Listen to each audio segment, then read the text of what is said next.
जय Hind future officers, कैसे हो आप सभी लोग। स्वागत है आपका आज की इस वीडियो में। आज की इस वीडियो में हम बात करने वाले हैं सीएपीएफएससी एग्जाम 2026 के 1 ईयर स्टडी प्लान के बारे में। दोस्तों ये वीडियो बहुत इंपॉर्टेंट होने वाला है, थोड़ा सा वीडियो लंबा होगा। आई वुड रिक्वेस्ट कि आप इस वीडियो को एंड तक पूरा जरूर देखिए। बिलीव मी, चाहे आप फ्रेशर स्टूडेंट हैं चाहे आप रिपीटर स्टूडेंट हैं, ये वीडियो देखने के बाद काफी सारी इंफॉर्मेशन आपको ऐसी मिलेगी जो आपको हेल्प करेगी आपके एग्जाम को क्लियर करने में। चलिए दोस्तों, शुरुआत करते हैं आज की इस वीडियो की। सबसे पहले सीएपीएफएससी एलडीसी एग्जाम के बारे में अगर बात करें तो एग्जाम 2026 का जो है आपका 18 फरवरी को उसका नोटिफिकेशन आएगा। 10 मार्च तक आप फॉर्म भर सकते हो और 19 जुलाई को जो आपका एग्जाम होने वाला है। आज जब मैं वीडियो बना रहा हूं तो आज 14 अगस्त ऑलरेडी हो चुकी है दोस्तों, ठीक है।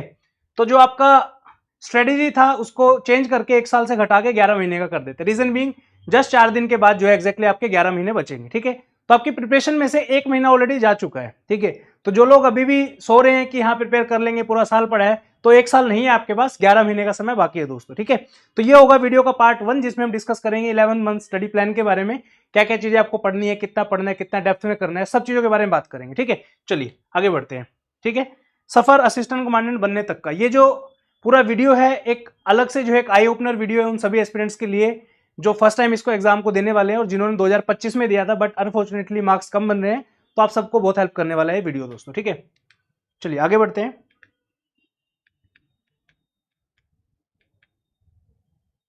ठीक है, सबसे पहले किसी भी एग्जाम की आप प्रिपरेशन करते हो, चाहे सीएपीएफ का एग्जाम है, चाहे सीजीएल का एग्जाम है, सीएससी का एग्जाम है, सिविल सर्विसेज का एग्जाम, कोई भी एग्जाम आप देना चाहते हो, तो सबसे फर्स्ट एंड फॉरमोस्ट जो चीज होती है वो होती है मैनिफेस्टेशन, ठीक है। लाइफ में जो भी कुछ आपको करना है, आपको सक्सेसफुल एंटरप्रेन्योर बनना है, आपको आईएएस बनना है, आपको असिस्टेंट कमांडेंट बनना है, तो सबसे पहले जो है मैनिफेस्ट करो अपनी लाइफ में। रीजन बीइंग मैंने बहुत मैनिफेस्टेशन जो है सक्सेसफुल होते हुए देखे हैं। मैंने उन बच्चों को देखा है जो अपनी प्रिपरेशन की जर्नी में होते हैं, हमारे पास आते हैं कि सर मुझे असिस्टेंट कमांडेंट बनना है, उसके बाद जो है एक दिन ऐसा आता है जिस दिन वो जेन्युइनली बन भी जाते हैं, ठीक है। तो लाइफ में मैनिफेस्टेशन जो है सबसे जरूरी है। तो आज ही मैनिफेस्ट करो कि आने वाले 1 साल के बाद जो है मैं इतनी मेहनत करूंगा, 1-1.5 साल के बाद जो है फाइनली मैं भी जो है असिस्टेंट कमांडेंट बनूंगा और फाइनल मेरिट लिस्ट में अपना नाम जरूर लाऊंगा, ठीक है। कैसा होता है मैनिफेस्टेशन वो एक बार देख लेते हैं, ठीक है। ऐसा होता है मैनिफेस्टेशन, ठीक है। ड्यूरिंग प्रिपरेशन कोई भी बच्चा होता है, we all are coming from a middle class family, सबका जो है वही ड्रीम होता है नीचे बैठ के पढ़ना, लाइब्रेरी में पढ़ना, ठीक है, और सिंपल सादे कपड़ों में रहना। कोई अलग से जो है अलग से कोई इंपॉर्टेंस नहीं दी जाती है लाइफ में, ठीक है। जब एस्पिरेंट की जो लाइफ होती है बहुत बहुत कंजस्टेड लाइफ होती है। सब चीजें जो है आपको उसी टाइम में करनी है, पढ़ना भी है, काम भी करना है, घर का जिम्मेवारियां होती है हमारे ऊपर बहुत सारी प्रिपरेशन के दौरान। बट एक चीज होती है मैनिफेस्टेशन, वो मैनिफेस्टेशन ये होता है कि भाई एक दिन मैं भी सक्सेसफुल होकर जो है असिस्टेंट कमांडेंट बनूंगा और जो है अपने पेरेंट्स का सपना जो है साकार करूंगा, ठीक है। यही मैनिफेस्टेशन होती है जिसके साथ आप हार्डवर्क करते हो और एक दिन ऐसा आता है जब फाइनली आप असिस्टेंट कमांडेंट बन जाते हो, तो आपकी जो लाइफ में बहुत सारे चेंजेस आपको देखने को मिलेंगे। वो लोग जो आपसे कभी बात भी नहीं करते थे, उन लोगों का स्पेशली आपके पास मैसेज आएगा, कॉल आएगा। जो रिश्तेदार आपको बोलते थे कि ये तो कुछ नहीं कर पाएगा जिंदगी में, वही रिश्तेदार बोलेंगे कि हमें तो भरोसा था कि ये कुछ ना कुछ तो कर ही लेगा, देखो आज अफसर बन गया लड़का, ठीक है। तो ऐसा होता है मैनिफेस्टेशन। उसके बाद ये ड्रीम जो है असिस्टेंट कमांडेंट बनने का कोई छोटा ड्रीम नहीं है, ठीक है। Assistant commandant is a group A gazetted officer post in India equivalent to captain in the Indian army and DSP of a state police, right. तो डेफिनेटली मेहनत उसके लिए बहुत ज्यादा लगेगी और आपको करनी भी पड़ेगी दोस्तों, ठीक है। उसके बाद जो है कुछ फंक्शंस में आपको बुलाया जाएगा, फैसिलिटेशन प्रोग्राम्स के अंदर आपको बुलाया जाएगा, ठीक है। उसके बाद अलग से जो है आपकी लाइफ में चेंजेस आपको देखने को मिलेंगे, ठीक है। चलिए, देन आपके पेरेंट्स को जो है इनवाइट किया जाएगा स्पेसिफिकली ऑन योर बिहाफ कि फलाना स्टूडेंट है, इसके पेरेंट्स जो हैं उनको स्टेज पे इनवाइट करना चाहेंगे और बताना चाहेंगे कि आपके बच्चे ने बहुत मेहनत की है। तो आपकी वजह से जो है आपके पेरेंट्स का बहुत नाम रोशन होता है, राइट। तो आपके पेरेंट आपके नाम के ऊपर जो है बहुत प्राउड फील करेंगे किसी ना किसी दिन डेफिनेटली, और बहुत अच्छा लगेगा आपको कि आपकी वजह से जो है आप एक ऑफिसर बने हैं, जो कि बहुत कम होते हैं पूरे इंडिया के अंदर, और आपकी वजह से जो आपके पेरेंट्स का जो है सर ऊंचा हुआ है, ठीक है। तो ये सब तो थी मोटिवेशन की बात, मैनिफेस्टेशन की बातें, ठीक है। इस वीडियो में हम डिस्कस करने वाले हैं 11 मंथ की स्ट्रेटजी के बारे में। लेवल जो है एग्जाम का कैसे कैसे चेंज हुआ है 2020 के और 25 को अगर आप कंपेयर करके देखोगे तो बेसिक इंट्रो अबाउट एग्जाम, जो फर्स्ट टाइम इस एग्जाम को देने वाले हैं उनके लिए। देन आपका कंपटीशन कौन कौन है, क्वेश्चंस का analysis, book list for paper 1, 2, coaching versus self study, surprise वगैरह सब कुछ आपको इसमें मिल जाएगा, ठीक है। चलो बेसिक से स्टार्ट करते हैं, बिल्कुल, ठीक है। आज तो ये काम ही नहीं कर रहा है बिल्कुल, पता नहीं क्या हो गया इसका, ठीक है। सबसे पहले ये वीडियो जो है किन लोगों के लिए है। काफी बच्चों के मन में आएगा कि सर मैं तो फर्स्ट टाइम एग्जाम दे रहा हूँ, क्या मुझे वीडियो देखनी चाहिए। काफी लोग ऐसे होंगे मैंने 2025 का दिया है, तो ये वीडियो सभी एस्पिरेंट्स के लिए है जो बिल्कुल फ्रेशर है, फर्स्ट टाइम एग्जाम देने वाले हैं। सभी ऐसे एस्पिरेंट जिन्होंने 2-3 अटेम्प्ट्स जो है दे चुके हैं बार बार, बट अनफॉर्चुनेटली एग्जाम क्लियर नहीं हो रहा है, ठीक है। ऐसे एस्पिरेंट जो मेरिट आउट हो चुके हैं ऑलरेडी 2024 के रिजल्ट में, 2023 में, आप लोग भी इस वीडियो को देख सकते हो। सीएससी एस्पिरेंट जो अपीयर करना चाहते हैं सीएपीएफ एसी एग्जाम के अंदर, ठीक है। बैक टू बैक बहुत बार ऐसा होता है कि सीएससी एग्जाम हमारा क्लियर नहीं हो रहा होता है। ऐसे स्टूडेंट जो सीडीएस एग्जाम में बार बार कॉन्फ्रेंस आउट हो रहे हैं, CAPF is one of the safest haven for you guys, ठीक है। एक साल के ढंग से प्रिपरेशन करो और जो है मेरिट में नाम लेके आओ और अपनी जॉब सिक्योर करो, ठीक है। आगे बढ़ते हैं। लेवल की अगर हम बात करें, कंपैरिजन करें 2020 के और 2025 के मुकाबले, आपको बहुत ज्यादा डिफरेंस जो है देखने को मिलेगा, ठीक है। 2020 में जो है directly one liner statement question जो है पूछे जाते थे जनरली, ठीक है। जैसे कोई आर्टिकल पूछ लिया, शेड्यूल पूछ लिया, ज्योग्राफी में वही आपके cold current, hot current, grassland के नाम पूछ लिए। लेकिन अब जो है सिनेरियो चेंज हो चुका है, ठीक है। क्वेश्चंस का लेवल बढ़ चुका है। हिस्ट्री में आप देखोगे बहुत कुछ क्वेश्चन ऐसे होते हैं, जैसे अभी इस बार जो है 22 क्वेश्चन के आसपास हिस्ट्री में आए थे, हार्डली 7-8 क्वेश्चन ऐसे थे जो डायरेक्टली आपको एनसीईआरटी से देखने को मिलेंगे, बाकी क्वेश्चन का कोई अता पता ही नहीं, ठीक है। तो लेवल में जो है इन 5 सालों में सिग्निफिकेंट जो है आपको चेंजेस होते हुए दिखाई देंगे। कट ऑफ की अगर बात करें तो पहले कट ऑफ जो है 100 से नीचे रहा करती थी, अब जो है हमेशा 100 से ऊपर जाती है। अब लास्ट ईयर में वैकेंसी ही 516 थी, दैट्स वाई कट ऑफ जो है आपके 97 मार्क्स पे गई है, ठीक है। अभी जो 2025 का एग्जाम हुआ है 357 वैकेंसीज थी, इतनी ही वैकेंसी आप मान के चलो 2026 में आने वाली है, तो कट ऑफ आपकी एनी हाउ 110-120 के आसपास ही रहेगी। उस हिसाब से हम प्रिपेयर करेंगे। ऐसा नहीं होना चाहिए कि कट ऑफ 97 की है तो मुझे तो 100 ही नंबर लाने एग्जाम में क्लियर हो जाएगा, नहीं, ये गलती आपको नहीं करनी है। हमें अच्छे से प्रिपेयर करना है और एक अच्छा टारगेट सेट करना है। मैं ये नहीं कहूंगा कि 160 नंबर का टारगेट सेट करो, रीजन बिंग अगर कट ऑफ ही सारी आपकी 100 नंबर पे जा रही है तो 160 नंबर आएंगे भी नहीं। रीजन बिंग जो इतना हार्ड लेवल जो है पेपर का बन रहा है, 160 लाना थोड़ा सा इंपॉसिबल है, और मैं कहूंगा कि प्रैक्टिकल अप्रोच के साथ हमें तैयारी करनी है, ना कि इंपॉसिबल चीजों की तरफ जाना है, ठीक है। आगे बढ़ते हैं। जो फर्स्ट टाइम इस एग्जाम को देने वाले हैं बच्चों, आपका जो एग्जाम टोटल 600 मार्क्स का होता है। इसमें रिटर्न एग्जाम जो है आपका, जो आपका टेस्ट जो होगा आपका रिटर्न एग्जाम, वो 450 नंबर का होता है। फिर उसके बाद आपका रिजल्ट आएगा, देन आपका पीटी होगा। पीटी जो है क्वालिफाइंग इन नेचर होता है, लेकिन मैंडेटरी होता है, आपको ये क्वालिफाई करना ही करना पड़ेगा, ठीक है। देन आपका जब आप क्वालिफाई कर लेते हो, फिर आपका होगा इंटरव्यू। इंटरव्यू जो है आपका 150 नंबर का होता है यहाँ पे टोटल। उसके बाद जो है टोटल जब आपकी मेरिट बनती है तो वो 600 मार्क्स में से बनती है दोस्तों, ठीक है। ये चीज आप ध्यान रखेंगे। नेक्स्ट आ जाइए। नेक्स्ट है कि सिलेक्शन के लिए आपका जो है कितना टारगेट होना चाहिए, क्या सीएपीएफ में सिलेक्शन लेना मुश्किल है, कितने बच्चे एग्जाम में बैठते हैं, तो वो सब चीजों के बारे में बात करेंगे। रफली अराउंड आप देखोगे 1 से 1.25 लाख के आसपास जो है बच्चे सीपीएफ एग्जाम में बैठते हैं। अभी 2025 का जिन्होंने एग्जाम दिया, आधी सीटें जो है खाली थी जब एग्जाम के अंदर आप देखोगे 50% of the candidate did not appear in the CPF exam, ठीक है। तो वो रीजन है, अप्रोक्सीमेट मान के चलो 1.25 लाख बच्चे के आसपास जो है पेपर देते हैं। कंपैरिजन करोगे अदर एग्जाम से, सीएससी के एग्जाम में 10 लाख के आसपास बच्चे फॉर्म भरते हैं, 6-7 लाख बैठते हैं। सीडीएस एग्जाम में जो है 3-4 लाख बच्चे फॉर्म भरते हैं, 2-2.5 लाख के आसपास बैठते हैं, ठीक है। तो यहाँ पे आपका रिलेटिवली बच्चे कम अपीयर होते हैं इस एग्जाम के अंदर, ठीक है। सिलेक्शन लेना क्या जेन्युइनली मुश्किल है। टोटल 600 नंबर का जो है आपका मार्क्स होते हैं, उसमें से अगर आप 320 नंबर ले आओगे, अब ये 320 नंबर डिपेंड करता है बहुत सारी चीजों के ऊपर, वैकेंसी कम है या ज्यादा है, एग्जाम का लेवल कैसा है, उन चीजों पे। बट आज के सिनेरियो में जैसा अभी कंपटीशन चल रहा है, उस हिसाब से 320 इज अ सेफ स्कोर। 320 में आपका नाम मेरिट में आ जाएगा। रिटर्न एग्जाम तो उससे कम में भी क्लियर हो जाएगा, कोई ऐसी बात नहीं है। बट फाइनल सिलेक्शन अगर आपको लेना है तो जनरल कैटेगरी में आप हो तो मिनिमम 320 नंबर तो आने ही चाहिए, ठीक है। Make sure to target for at least 330 marks, 340 marks, but again depending on कितनी वैकेंसी, पेपर का लेवल कितना है। अब जैसे अभी का जो पेपर चल रहा है, ठीक है, बाय द वे मैं जो वीडियो बना रहा हूँ मैं हर एक उस आम बच्चे के हिसाब से बना रहा हूँ जो एवरेज बच्चा है पढ़ाई के अंदर, जिसका टारगेट जो है कि मेरिट में आना चाहिए, नाम फर्स्ट रैंक की। कई बच्चे ऐसे होते हैं मुझसे पूछते हैं कि सर पेपर 1 में 200 नंबर ले आऊंगा मैं, ठीक है, तो कैसे नंबर लाने हैं 200। तो मैं बोलता हूँ कि यार प्रैक्टिकल रहो, ठीक है, मेक श्योर करो कि मैक्सिमम मार्क्स लाओ, बट ये टारगेट मत रखो मुझे रैंक 1 लाना है, मुझे टॉप 3 में आना है, मुझे 200 नंबर लाने पेपर 1 में। जो चीजें प्रैक्टिकल पॉसिबल है उनके ऊपर जाइए। मैं ये नहीं कह सकता कि आपका फर्स्ट रैंक नहीं आ सकता, जिसका फर्स्ट रैंक आता है उसको भी नहीं पता कि उसका फर्स्ट रैंक आएगा, ठीक है। तो उन चीजों को जो है उस हिसाब से मत देखिए आप, ठीक है। तो 320 का जो है यहाँ पे आप देखोगे मार्क्स जो है आपको 600 में से लाने हैं सिलेक्शन के लिए, ठीक है। तो इससे ज्यादा जो है आएंगे तो बहुत बढ़िया बात है, लेकिन इतने में आ जाएगा। अगर एग्जाम को आप देखोगे टॉपिक वाइज या सेक्शन वाइज कि किस हिसाब से क्वेश्चंस का पैटर्न चेंज हो रहा है, वो देखो यहाँ पे। जैसे 2020 से 22 के दौरान आपके अप्रोक्सीमेट 15 से 20 क्वेश्चन पॉलिटी के आते थे, अभी वो क्वेश्चन घट के 6 हो गए हैं, ठीक है। हालांकि इसका मतलब ये नहीं कि पॉलिटी को आप छोड़ ही दो, छोड़ेंगे हम कुछ नहीं, एक्स्ट्रा चीजें हमें करनी है, क्योंकि छोड़ने का बहुत नुकसान है, ठीक है। हिस्ट्री में 20 से 22 क्वेश्चन, वही 22 क्वेश्चन इस बार भी आए हैं। साइंस में 30 क्वेश्चन, अगेन 30 क्वेश्चन यहीं पे आए हैं। ज्योग्राफी में 18 से 20 थे, यहाँ पे क्वेश्चन का स्ट्रेंथ काफी सिग्निफिकेंटली घटा दिया है। पॉलिटी और ज्योग्राफी से क्वेश्चनों को जो है सिग्निफिकेंटली कम किया है। डिफेंस में आपको सेम देखने को मिलेगा। इकोनॉमिक्स में आपको जो है 8 क्वेश्चन यहाँ पे देखने को मिलेंगे, यहाँ पे 10 थे। एनवायरमेंट है 1-2 क्वेश्चन था, इस बार एनवायरमेंट के 5 क्वेश्चन पूछे गए। मिसलेनियस में पहले 4-5 क्वेश्चन आते थे, इस बार जो है टोटल जो है 12-13 के आसपास जो है क्वेश्चन देखने को मिलेंगे। करंट अफेयर 15 क्वेश्चन थे, इस बार भी 15 है। मैथ एंड रीजनिंग के जो है 15 क्वेश्चन थे, यहाँ पे भी जो है आपको 15 क्वेश्चन देखने को मिलेंगे। ठीक है, जस्ट अ सेकेंड। ठीक है ना, तो ये जो है कुछ क्वेश्चंस का चेंजिंग एनवायरनमेंट आपको देखने को मिलेगा यहाँ पे।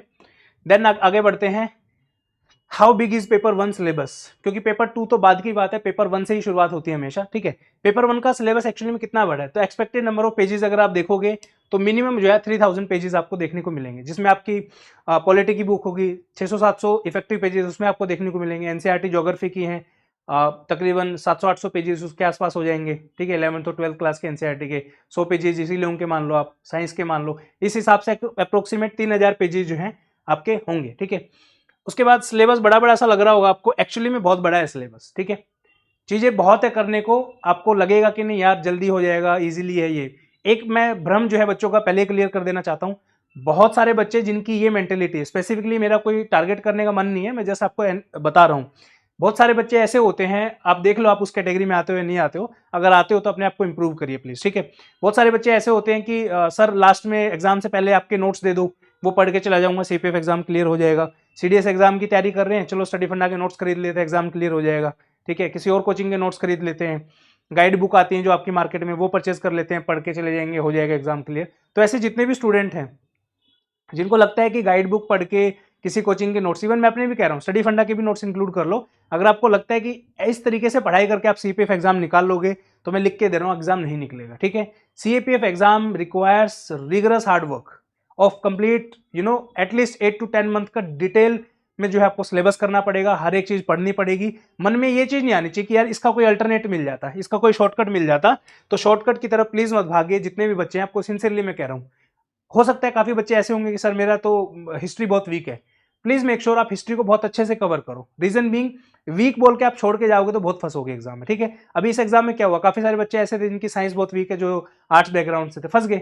30 के 30 क्वेश्चन में से हार्डली 4-5 क्वेश्चन कर पाए, बाकी कर ही नहीं पाए, तो 25 क्वेश्चन तो वहीं चले गए ना आपके। तो दो आपका कॉम्पिटिटर है जो सिलेक्ट होने वाला बच्चा है, उसके तो अच्छे मार्क्स आएंगे, तो आप वहीं पे आउट हो गए कॉम्पिटिशन में। ठीक है, तो छोड़ना कुछ नहीं है, बहुत कुछ पढ़ना है। और अगर आप इस वे से जो है स्टार्ट करना चाहते हो प्रिपरेशन, कि सर मैं रेडी हूं हार्डवर्क करने को, रिगरस हार्डवर्क करने को, कोई दिक्कत नहीं है, जितना आप कहोगे उतना पढ़ूंगा, तो कोई दिक्कत नहीं है, फिर तो मोस्ट वेलकम है आपका इस जर्नी में। ठीक है, चलिए आगे चलते हैं, बुक लिस्ट के बारे में बात कर लेते हैं। पेपर 1 की जो है क्या क्या बुक्स आपको फॉलो करनी है। ठीक है, बुक फॉलो करने से पहले हमें सिलेबस का जो है थोड़ा सा आइडिया होना चाहिए कि क्या आपका सिलेबस है। ठीक है, अब यहाँ पे क्या है, सीएपीएफ के सिलेबस की अगर आप बात करोगे तो यूपीएससी ने तो एक पेज में दे दिया है। ठीक है, क्या दिया इन्होंने, जैसे फॉर एग्जांपल ज्योग्राफी का सिलेबस मैं आपको बताऊं, the question shall be cover the physical social and economic aspect of geography pertaining to India and world. ठीक है, अब इस लाइन का मतलब क्या हुआ, सोशल और इकोनॉमिक और फिजिकल ये एस्पेक्ट है ज्योग्राफी के, जो इंडिया और वर्ल्ड के बारे में पूछे जाएंगे। अब इसके अंदर पढ़ना क्या क्या है वो कहां से पता चलेगा, वो पता चलेगा हमें पीवाईक्यू से। ठीक है, किस तरीके के क्वेश्चन जो है सीपीएफ के अंदर आ रहे हैं आपके, उससे हमें वो चीजें पता चलेंगी। तो ये सिलेबस जो है ये तो कुछ नहीं, बस वर्डिंग लिख दी है यूपीएससी ने, दैट्स इट। ठीक है, डिकोड जो है करना या तो आपका काम है या आपके टीचर्स का, मेरे जैसों का काम है। ठीक है, तो मैं ये चाहता हूं कि हर एक सब्जेक्ट की मैं डिटेल सिलेबस बनाऊंगा, डिटेल बुक लिस्ट बताऊंगा आपको, और डिटेल में ही बताऊंगा कि कवर कैसे करना है। ठीक है, मेरा मकसद सच बताऊं, आज जेन्युइनली देख लो, क्या बोलूं, अब भगवान की छत के नीचे हूं, आज मैं एक वादा कर रहा हूं आपसे, भले ही आप स्टडी फंडा का कोई कोर्स ज्वाइन करो या मत करो, डजेंट मैटर, मेरे लिए सच में जेन्युइनली मैटर नहीं करता है, लेकिन मैं आपकी जर्नी पूरी मदद करना चाहता हूं। कुछ बच्चे ऐसे होंगे जो किसी और कोचिंग पे पढ़ रहे होंगे, कोई दिक्कत नहीं, आपका मोस्ट वेलकम है, खुली भाव से आपका स्वागत कर रहा हूं। बहुत बच्चे ऐसे होंगे सर मैं कोचिंग अफोर्ड नहीं कर सकता, सेल्फ स्टडी करूंगा, क्या आप हमें गाइड करोगे।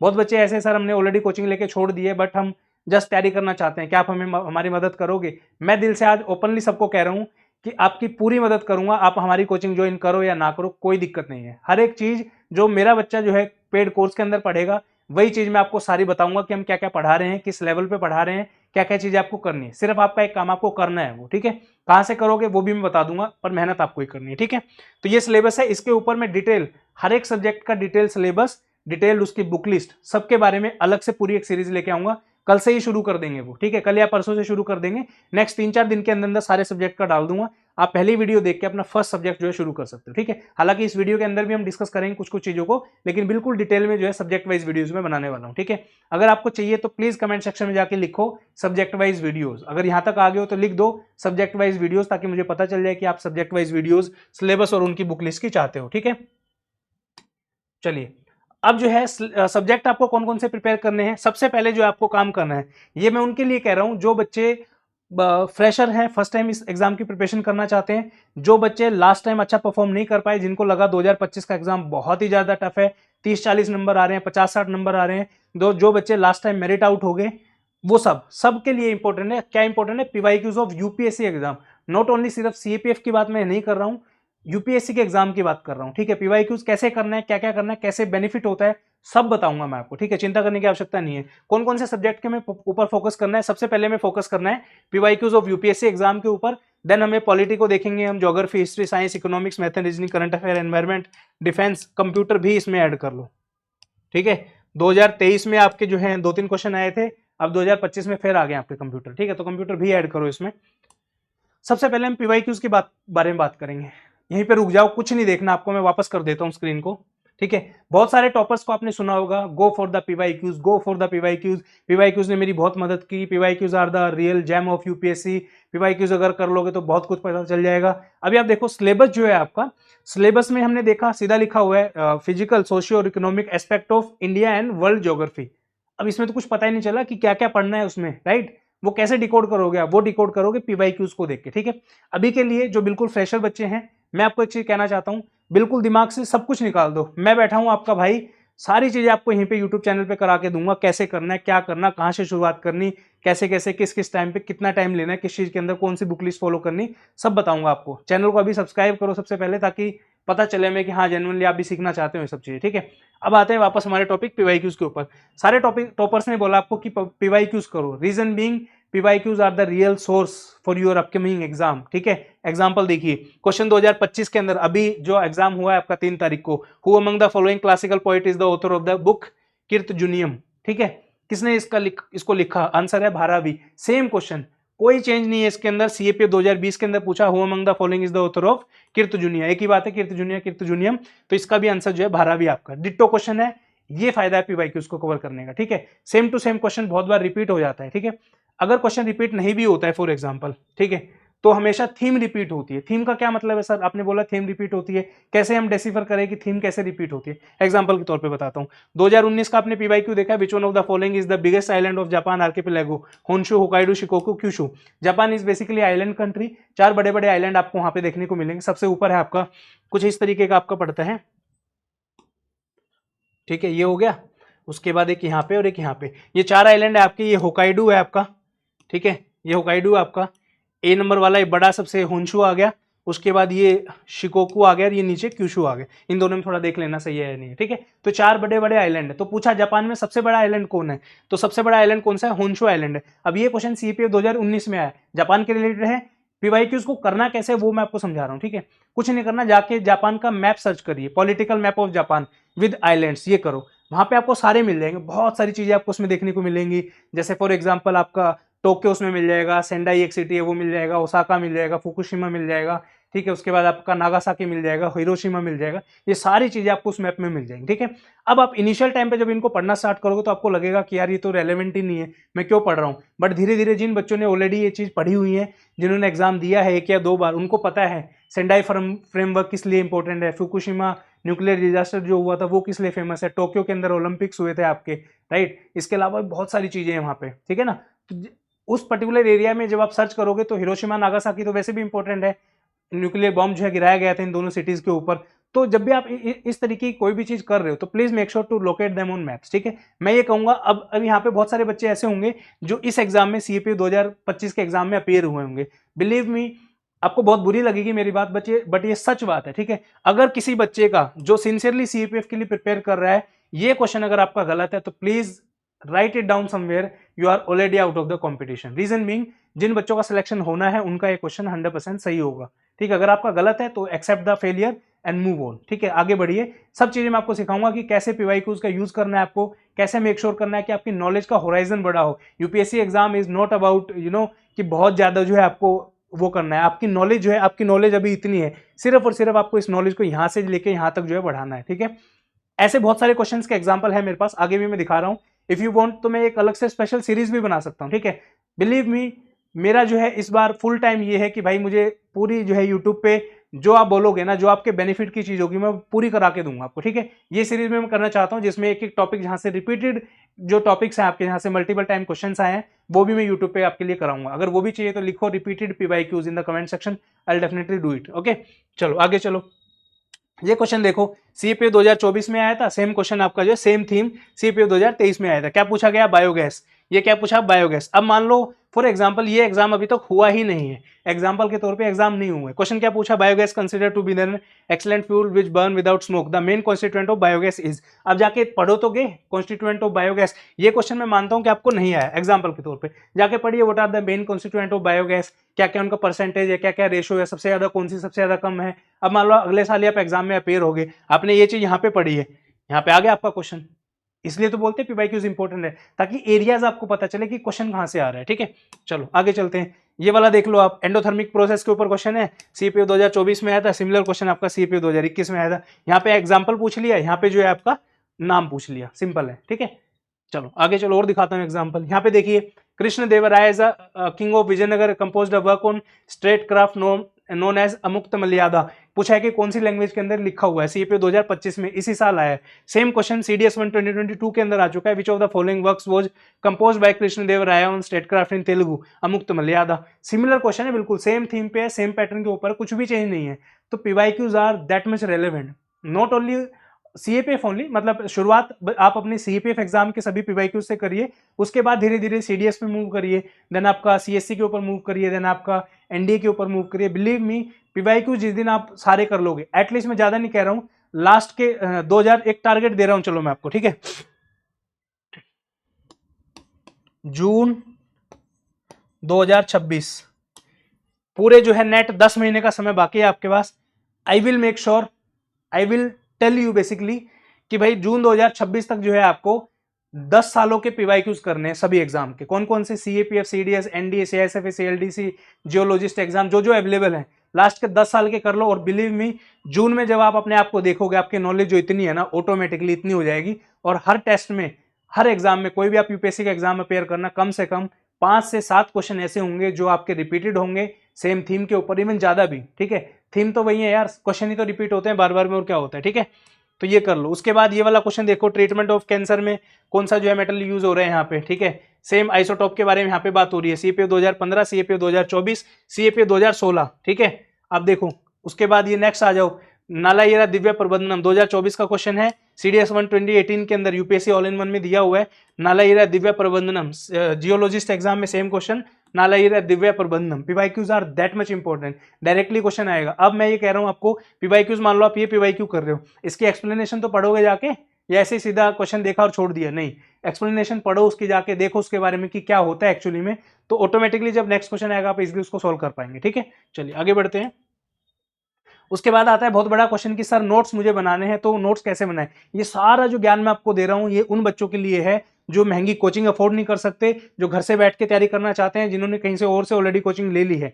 आप सब लोगों के लिए चीजें मैं आपको बता रहा हूं, ठीक है। नोट्स जो है, प्लीज आपसे हाथ जोड़ के विनम्र निवेदन है मेरा, ऐसे बच्चे जो फर्स्ट टाइमर होंगे, उम्मीद ऐसी है कि कुछ बच्चे ऐसे होंगे जिन्होंने पढ़ना ऑलरेडी स्टार्ट कर दिया होगा, ठीक है। तो ऐसे बच्चे आप खुद सोचिए, जो भी चीज आप पढ़ रहे हो ना, सब कुछ ही इंपॉर्टेंट लगेगा आपको कि यार ये लिख लेता हूं कहीं कुछ छूट ना जाए, ये लिख लेता हूं कुछ छूट ना जाए। Believe me, notes are the only 10% part of whatever syllabus you are covering. Example के तौर पे हमने डिस्कस किया था कि 3000 पेजेस के आसपास आपका सिलेबस है, तो your note should be not more than 300 pages, उससे ज्यादा के नहीं होनी चाहिए, उससे भी कम ही होनी चाहिए वैसे तो, बट फिर भी एक रेशो के टाइप में बता रहा हूं आपको, ठीक है। मैं तो don't waste time in making notes, please notes मत बनाइए, क्योंकि आप ना तो अच्छे नोट्स बना पाएंगे, बहुत ज्यादा टाइम वेस्ट करेंगे, rather than spend your time in covering the syllabus as much as possible and revise that particular syllabus whatever you have covered n number of time, ठीक है। फर्स्ट रीडिंग में तो notes कभी मत बनाओ, reason being, पहली reading में आपको लगेगा कि यार सब कुछ ही इंपॉर्टेंट है, सब कुछ ही आप लिख दोगे। लास्ट 2-3 साल पहले एक स्टूडेंट से मैं मिला था, ठीक है, तो she has started preparing for CPF exam geography. मैंने उनको बोला कि आप 6 क्लास के एनसीईआरटी से शुरू कर सकते हो, ठीक है। तो मुझे लगा कि ठीक है, बच्चा पढ़ने में इंटेलिजेंट लग रहा है, लड़की थी बेसिकली, ठीक है, नाम नहीं बताऊंगा। तो मैंने बोला कि आप छठी के एनसीईआरटी से पढ़ना स्टार्ट करो और then move to 7th class, 8th class, 9th, 10th ऐसे। तो एक हफ्ते के बाद मैंने उनको बोला कि आप अपनी कॉपी ले आओ जो भी आपने काम किया, ठीक है। Do you believe what she have done?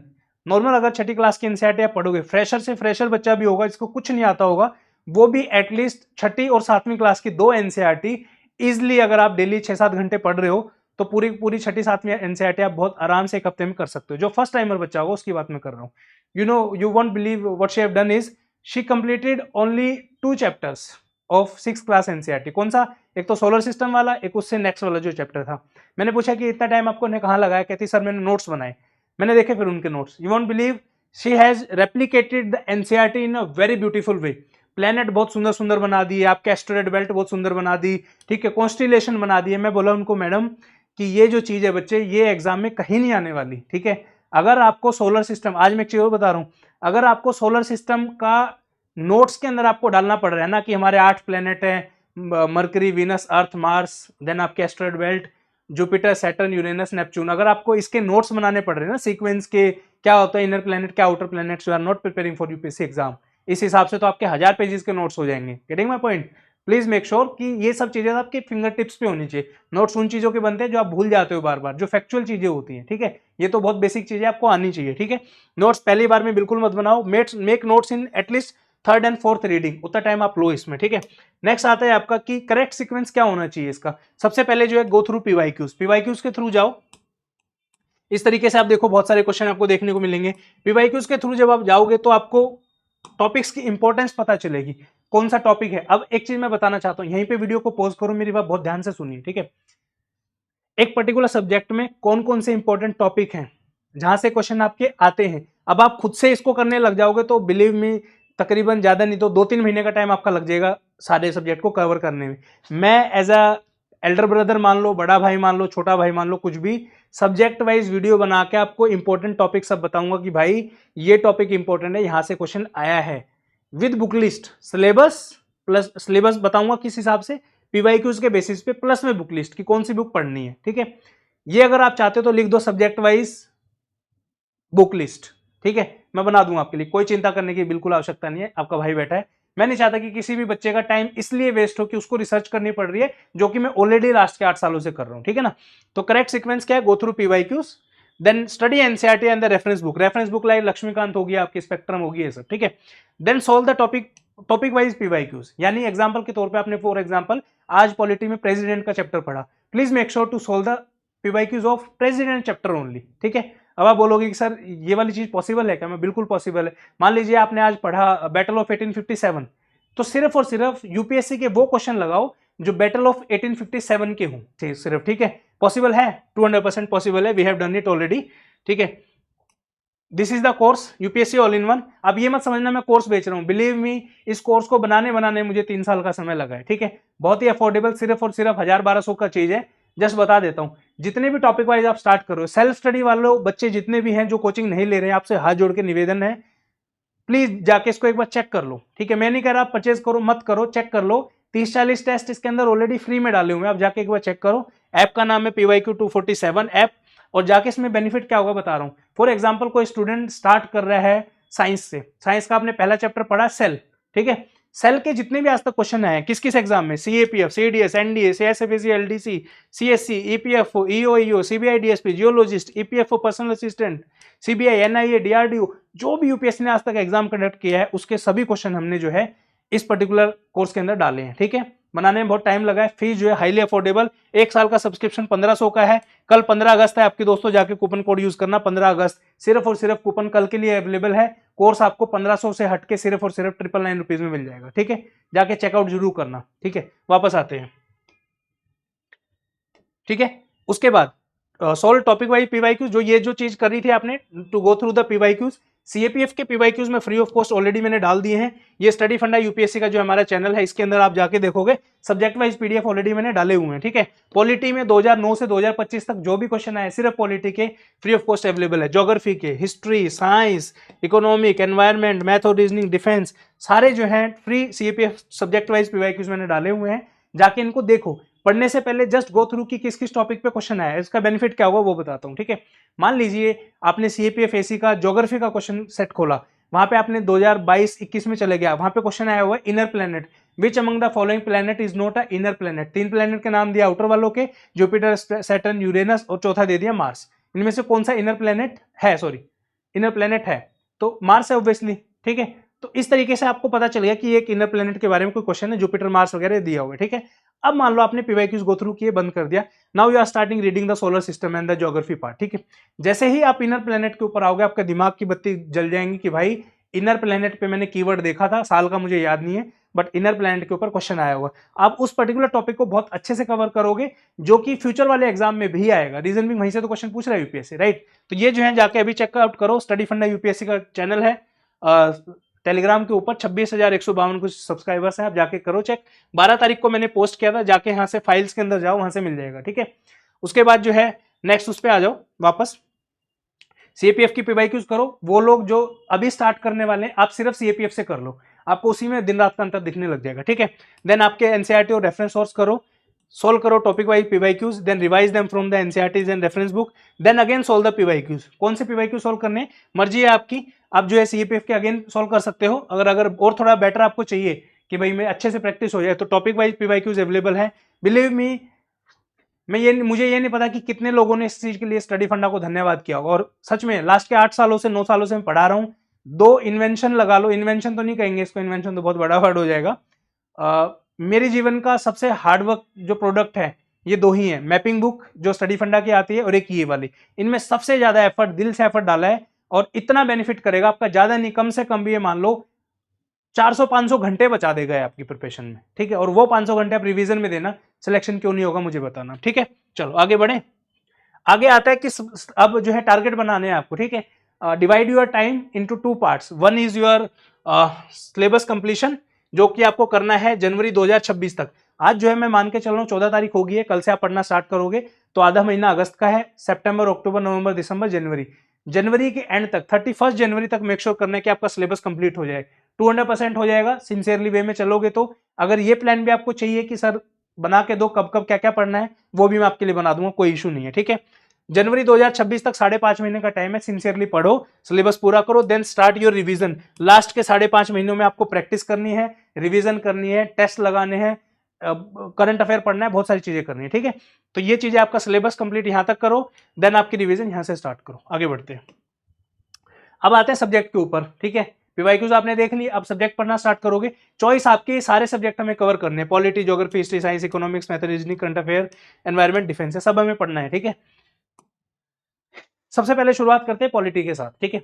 Subject आप कोई भी चूज कर लो, पढ़ना कैसे कितना है वो मैं आपको बताता हूँ, ठीक है। ये जो है बहुत डिटेल में मैं नहीं बताने वाला हूँ कि पॉलिटी में क्या क्या इंपॉर्टेंट है, वो मैं बताऊंगा किसमें, सब्जेक्ट वाइज वीडियोज में, जो आप कमेंट में कमेंट करोगे, सब्जेक्ट वाइज बुक लिस्ट, ठीक है, उसमें बताऊंगा। अभी मोटा मोटा ये समझ लो, पॉलिटी की जो लक्ष्मीकांत बुक है 800 पेजेस के आसपास है, कोई शॉर्टकट नहीं भाई, बिलीव मी। भले ही पॉलिटी से इस बार 6 क्वेश्चन आए हो, ठीक है, मैं मना नहीं कर रहा हूं, लेकिन कब 6 से बढ़ के वो 16 हो जाएगा ना, आपको पता भी नहीं चलेगा, ठीक है। प्लीज ये चीज मेरे ध्यान रखिए, आज मैं ये चीज बोल रहा हूं, अगले साल आपको पॉलिटी में हो सकता है 15 से 16 क्वेश्चन देखने को मिले, ठीक है, याद रखना। क्या क्या पढ़ना है इसके लिए, 11th क्लास की इंडियन कॉन्स्टिट्यूशन एट वर्क एक बुक आती है, ये पढ़ सकते हो आप, बहुत बेसिक बुक है, सब बच्चे जो इसको इजिली अंडरस्टैंड कर सकते हैं। इंडियन पॉलिटी बाय लक्ष्मीकांत की बुक जो है 8th एडिशन है, आपके पास 8th एडिशन नहीं है, 7वां पढ़ लो, 7वां नहीं है, छठा पढ़ लो, छठा नहीं है, 5वां पढ़ लो, प्लीज मेक श्योर टू पढ़ लो। लेकिन अगर आपने नहीं परचेज करी है तो प्लीज 8वां करिए। रीजन बिंग, अभी हाल फिलहाल में जो भी अमेंडमेंट्स हुए हैं, जो जो चीजें अपडेट्स हुई हैं, ठीक है, वो सब जो है आपको इसमें मिल जाएंगे, ठीक है। तो अगर 7वां, छठा 7वें तक भी है तो भी चल जाएगा, उससे पीछे मत जाना, रीजन बिंग काफी पुराना हो जाएगा, ठीक है। तो इसको थोरोली आपको पढ़ना है। अब यूट्यूब पे बहुत सारी प्लेलिस्ट आपको इसमें मिल जाएंगी, ठीक है। हालांकि वो जो प्लेलिस्ट होंगी वो यूपीएससी सीएपीएफ एग्जाम के हिसाब से नहीं होंगी, बट आपकी जो टॉपिक कवरेज है वो आपको कवर मिल जाएगा वहां पे, ठीक है, तो वो आप देख सकते हो। नेक्स्ट आ जाओ आप, geography, one of the most important subject. हालांकि रेलेवेंस बहुत कम हो गया, इस बार 10 ही क्वेश्चन पूछे गए थे, तो उसको कैसे क्या कवर करना है। 600 से 700 पेजेस आपको 4 एनसीईआरटी हैं, ठीक है।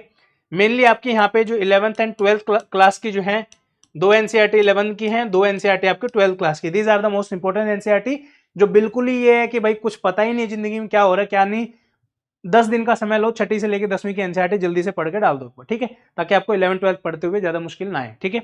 ये दोनों एनसीईआरटी करनी है, 11th क्लास की 2, 12th क्लास की 2, साथ में स्टडी फंडा की मैपिंग बुक जो मैं बता रहा था आपको, ये वाली आप परचेज कर लेना। फ्लिपकार्ट पे अवेलेबल है, अमेजन पे अवेलेबल है, दिल्ली के अंदर भी अवेलेबल है, आप मुखर्जी नगर में रहते हैं वहां से ले सकते हो, ओल्ड राजेंद्र नगर में रहते हो वहां से ले सकते हो। स्टडी फंडा ऐप के ऊपर भी अवेलेबल है, जहां से भी आपको मिले ले लो, हिंदी इंग्लिश दोनों में अवेलेबल है, ठीक है। ये इंग्लिश का लगाया मैंने, हिंदी में भी अवेलेबल है।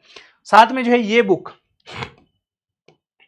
This book is very very very very very very important for 2026 exam. Reason being अब यूपीएससी ने छोड़ दिया है एनसीईआरटी को फॉलो करना, ठीक है। Go check question on stratovolcano. इस बार जो है स्ट्रेटोवोल्केनो का क्वेश्चन पूछा यूपीएससी ने।